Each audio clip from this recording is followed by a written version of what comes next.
নমস্কার, দেখছেন talk to Bangla. আমি অভিষেক রয়েছে আপনাদের সাথে। এই মুহূর্তে যে খবর নিয়ে উপস্থিত হয়েছি, প্রধান বিচারপতি বি আর গাওয়াই তিনি নরেন্দ্র মোদী সরকারকে একদম কোথাও গিয়ে চোখের সামনে মুখের সামনে আয়না ধরলেন। তেমনই কিন্তু একটা পরিস্থিতি তৈরি হলো যখন গতকাল 10ই সেপ্টেম্বর সুপ্রিম কোর্টে রাষ্ট্রপতি এবং সুপ্রিম কোর্টের মধ্যে যে চিঠি দেওয়া নেওয়া হয়েছে এবং সেটার উপর ভিত্তি করে একটা রীতিমতন কেস চলছিল। কি কেস আমরা আপনাদেরকে আবারও বলবো বিস্তারিত, কিন্তু সেই কেসে যখন শুনানি চলছে তখন প্রধান বিচারপতি বি আর গাওয়াই তিনি মন্তব্যটা করেন, দেখছেন না পাশের দেশ নেপালে কি হচ্ছে। এই যে বক্তব্য, হঠাৎ করে সুপ্রিম কোর্টের প্রধান বিচারপতি সুপ্রিম কোর্টে বসে এই ধরনের যে কথা বলছেন সেটার কিন্তু অপরিসীম গুরুত্ব এই মুহূর্তে। এবং কাকে বলছেন কথাটা উদ্দেশ্য করে?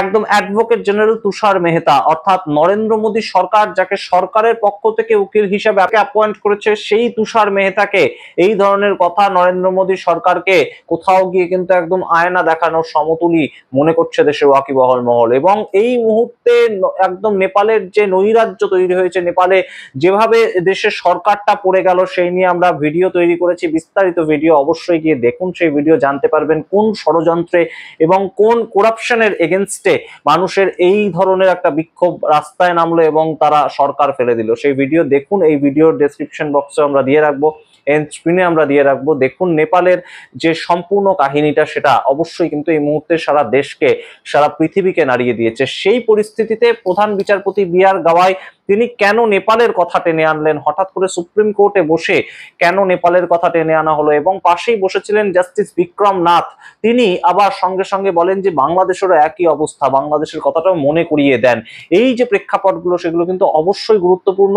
তার কারণ ইতিমধ্যেই কিন্তু নরেন্দ্র মোদী সরকার যেভাবে বিভিন্ন জায়গায় বিরোধীদের দ্বারা ঘেরাও হচ্ছে, বিরোধীদের যে স্লোগান ভোট চোর গদ্দি চোর, এই ধরনের স্লোগানগুলো কিন্তু রীতিমতন সারা দেশে ছড়িয়ে পড়েছে।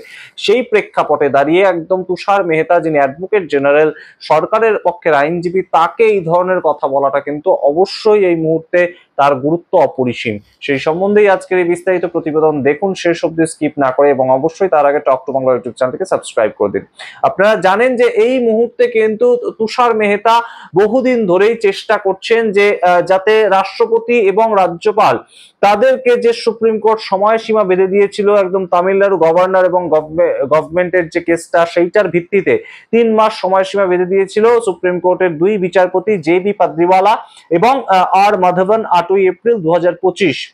তার পরিবর্তে আমরা দেখতে পাই দেশের রাষ্ট্রপতি দ্রৌপদী মুর্মু তিনি সুপ্রিম কোর্টকে নোটিশ করে একদম 14 দফার একটা প্রশ্নপত্র রীতিমতন পাঠিয়ে দেন একটা চিঠি আকারে। এবং সেই চিঠির পরিপ্রেক্ষিতে সুপ্রিম কোর্ট তারা সামার ভ্যাকেশন খোলার পরের থেকেই কিন্তু একদম প্রধান বিচারপতি বি আর গাওয়াই এবং 5 জন বিচারকের একটা বেঞ্চ তৈরি করা হয় এবং তারা সেই সম্পূর্ণ উত্তরটা আইনানুগভাবে দেবেন সেটা কিন্তু তারা বলেন। এবং তার পরিবর্তে এই তুষার মেহতা, তিনি অ্যাডভোকেট জেনারেল, তিনি বলেন বারংবার যে রাষ্ট্রপতির ক্ষমতা, তার উপর কোথাও গিয়ে সুপ্রিম কোর্ট এই যে হেডমাস্টারিটা করছে সেটা কিন্তু কখনোই উচিত নয়।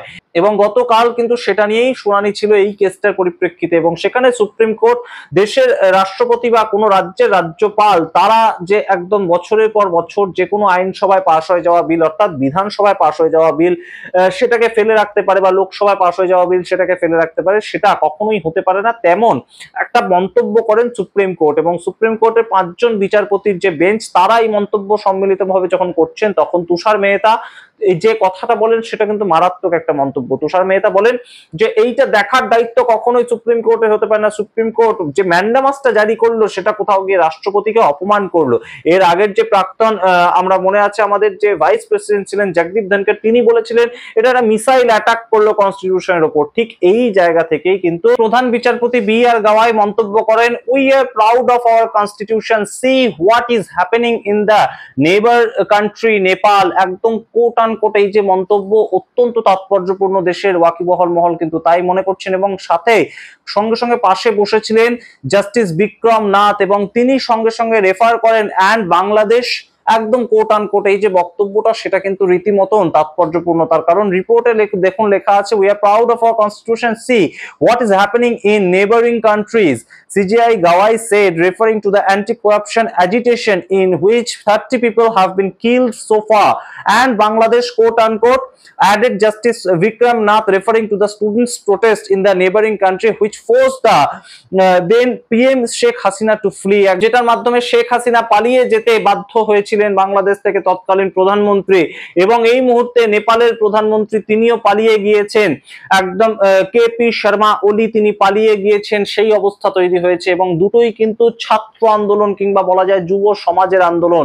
সেইটার কথা হঠাৎ করে কেন দেশের প্রধান বিচারপতি মনে করিয়ে দিলেন, এই কথা কিন্তু অবশ্যই তাৎপর্যপূর্ণ। এবং সুপ্রিম কোর্টের প্রধান বিচারপতি তুষার মেহতা, অ্যাডভোকেট জেনারেল, তাকেই কথা বলছেন মানে সরকারকে উদ্দেশ্য করে বলছেন, এর অন্য কোনো মানে থাকতে পারে না। কারণ সরকার দ্বারা নিয়োগ পত্র যিনি পেয়েছেন, অ্যাডভোকেট জেনারেল হিসেবে যিনি প্রতিনিয়ত কাজ করছেন, সেটা ওয়াক অফ অ্যামেন্ডমেন্ট বিল সংক্রান্ত মামলায় আমরা দেখতে পেয়েছি, SIR সংক্রান্ত মামলায় আমরা দেখতে পেয়েছি, প্রত্যেকটা ক্ষেত্রে কিন্তু আমরা দেখতে পাই যে অ্যাডভোকেট জেনারেল হিসেবে তুষার মেহতা থাকেন। তার কারণ তিনি সরকারের হয়ে কথা বলেন, সরকারের হয়ে তিনি নিযুক্তিকরণ হয়েছে তার, এবং সেই জায়গায় সরকারকে এই ধরনের কথা বলা একদম দেশের প্রধান বিচারপতি হিসাবে সেটা কিন্তু অবশ্যই তাৎপর্যপূর্ণ। এবং কোন পরিপ্রেক্ষিতে তিনি বলছেন, যখন পরিপ্রেক্ষিতটা আসছে যে দেশের কনস্টিটিউশন কি সুপ্রিম কোর্টকে এই অধিকার দেয় যে ভারতবর্ষের রাষ্ট্রপতি বা রাজ্যপাল তাদেরকে একটা সময়সীমা বেঁধে দিতে পারে, সুপ্রিম কোর্ট সেই পরিপ্রেক্ষিতে বলছে সুপ্রিম কোর্টের প্রধান বিচারপতি BR গাওয়াই যে আমাদের কনস্টিটিউশন নিয়ে আমরা গর্বিত, দেখছেন না পাশের দেশে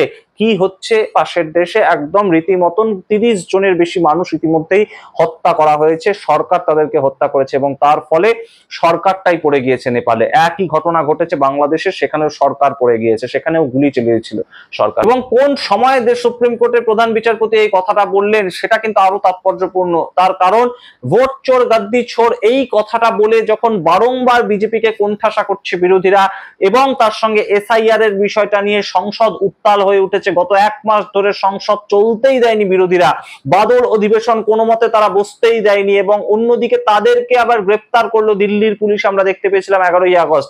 সেই প্রেক্ষাপটে 11ই সেপ্টেম্বর দাঁড়িয়ে একদম এই কথা শোনা, 10ই সেপ্টেম্বর দাঁড়িয়ে সেই কথা শোনা অবশ্যই তাৎপর্যপূর্ণ। এবং সেই কথাটা শোনাচ্ছেন কে? দেশের প্রধান বিচারপতি, যিনি একদম আইনের রক্ষাকর্তা, এবং তিনি সুপ্রিম কোর্টের প্রধান বিচারপতি হিসেবে কনস্টিটিউশন সম্বন্ধে যে বক্তব্যটা রাখছেন তুষার মেহতার কাছে, সেটা কিন্তু দেশের সরকারকে কোথাও গিয়ে আয়না দেখানো, এবং সেটাই কিন্তু মনে করছে দেশের ওয়াকিবহল মহল। এবং অবশ্যই এই কেস চলছে যে রাষ্ট্রপতি versus supreme court, supreme court কি রাষ্ট্রপতির ওপর কোনোভাবে চাপিয়ে দিতে পারে তার কাজের সময়সীমা, এই প্রশ্নে কিন্তু এখনো পর্যন্ত অটুট রয়েছে সুপ্রিম কোর্ট। JB পাদ্রিওয়ালা এবং R মাধবন 8ই এপ্রিল যে বক্তব্যটা রেখেছিলেন, যে ভার্ডিক্টটা দিয়েছিলেন, যে একটা ম্যান্ডামাস জারি করা হয়েছিল, যদি কোনো আইনসভায় পাস হওয়া বিল 3 মাসের বেশি সময় ধরে রাষ্ট্রপতি ফেলে রাখেন, তাহলে সেই বিলটাকে আইন হিসেবে ব্যবহার করতে পারবে সেই রাজ্যের রাজ্য সরকার। এবং সেটাই কিন্তু তামিলনাড়ুতে ইতিমধ্যে ঘটছে। MK স্টালিনের সরকার 10টা এরকম বিল সঙ্গে সঙ্গে তারা কিন্তু আইনে প্রণয়ন করে